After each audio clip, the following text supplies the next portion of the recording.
નમસ્કાર, spark today ન્યૂઝમાં આપનું સ્વાગત છે। દિયોદરની પ્રજાને રેલવેની સુવિધા આપો, સ્થાનિક રહેવાસીઓએ સાંસદ પરબતભાઈ પટેલ અને વિધાનસભાના અધ્યક્ષને રજૂઆત કરી છે। બનાસકાંઠા જિલ્લાના પશ્ચિમ વિભાગના હબ તરીકે ઓળખાતું દિયોદર શહેર અને તેનો વિકાસ પણ પ્રગતિના પંથે છે, ત્યારે આ પંથકના લોકો તેમજ આજુબાજુના ભાભર, થરા, શિહોર, થરાદ, વાવ સહિતના લોકોને રાજસ્થાન સાથે સાંકળી શકાય તે માટે રેલવે સુવિધા વધારવાની માંગણી પ્રજાજનો તેમજ સ્થાનિક વેપારીઓ કરી રહ્યા છે। એમાંય દાદર ભુજ ટ્રેનના આવક જાવકમાં દિયોદર રેલવે સ્ટેશનમાં મેળા જેવો માહોલ હોય છે અને ખૂબ જ ટ્રાફિક રહેવા પામે છે। તેમ છતાં અહીંથી દોડતી ગાંધીધામ જોધપુર ટ્રેન દિયોદરને સ્ટોપેજ ન અપાતા દિયોદર પંથકના લોકો વિસામણમાં પડ્યા છે। તાત્કાલિક ધોરણે ટ્રેન શરૂ કરવામાં આવે તેવી માંગ કરવામાં આવી છે। બીજી તરફ હરિદ્વારની યાત્રા પશ્ચિમ વિસ્તારના લોકો આરામથી કરી શકે તે માટે ભુજ હરિદ્વાર ટ્રેન શરૂ કરવાની લોક માંગ ઉઠી પામી છે। દોડતી ટ્રેનને ભીલડી આવી 1 કલાકનો વિરામ કરે છે। તે ટ્રેન દિયોદર સુધી લંબાવવામાં આવે તો રાજસ્થાન તેમજ દિયોદર પંથકના લોકોને તેનો લાભ મળી શકે। આ બાબતે દિયોદરના લોકો તેમજ વેપારીઓએ બનાસકાંઠા સાંસદ પરબતભાઈ પટેલ અને વિધાનસભાના અધ્યક્ષ શંકરભાઈ ચૌધરીને લેખિતમાં રજૂઆત કરી છે। ગાંધીધામ જોધપુર સુપરફાસ્ટ એક્સપ્રેસ દિયોદર ખાતે અને સ્ટોપેજ આપવામાં આવે તો ઘણું સારું રહે, કારણ કે આ ગાડી લાંબા સમયથી દિયોદરથી ડાયરેક્ટ થ્રુ જ નીકળે છે ને આ સ્ટોપેજ લાંબા સમયથી માગવા છતાં દિયોદર હજી સુધી સ્ટોપેજ આપવામાં આવ્યું નથી ને 1 કલાક ગાડી રાતે બિલડી અડધો કલાક પોણો કલાક પડી છે છતાં દિયોદર સ્ટોપેજ આપવામાં આવેલું નથી।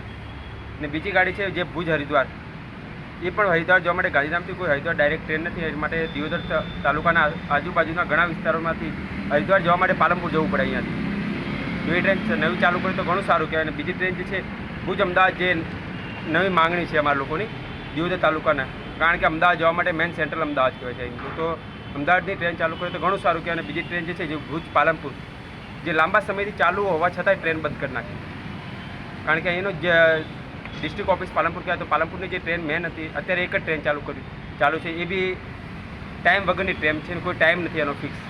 અને બીજી ટ્રેન છે જે ભુજ આપણે ભીલડી જોધપુર ડેમો ટ્રેન છે, જે દિવસે બપોરે 1 કલાક ભીલડી આવીને પડી રહે છે, જેને 1 કલાક દિયોદર મોકલવામાં આવે તો અડધો કલાકમાં આવીને પાછી જતી રહે, તો તેને દિયોદર લંબાવવામાં, કારણ કે જો કોઈ યાત્રીને અહીંયાથી જોધપુર જવું હોય તો ભીલડી જવું પડે અહીંયાથી, તો અહીંથી એ ટ્રેન દિયોદર સુધી રાધનપુર સુધી લંબાવવામાં આવે તો ઘણું સારું છે। તાલુકો અને દિયોદર શહેરની અંદર જોધપુર જવા માટે બહુ પબ્લિક છે, મારવાડી સમાજ અહીંયા રહે છે અને બીજા પણ અવારનવાર કામ અર્થે ધંધાર્થે બધા બહાર જતા હોય છે, તો ગાંધીધામ જોધપુર ટ્રેનનું દિયોદરમાં સ્ટોપેજ આપવા માટે વિનંતી કરવામાં આવેલી છે।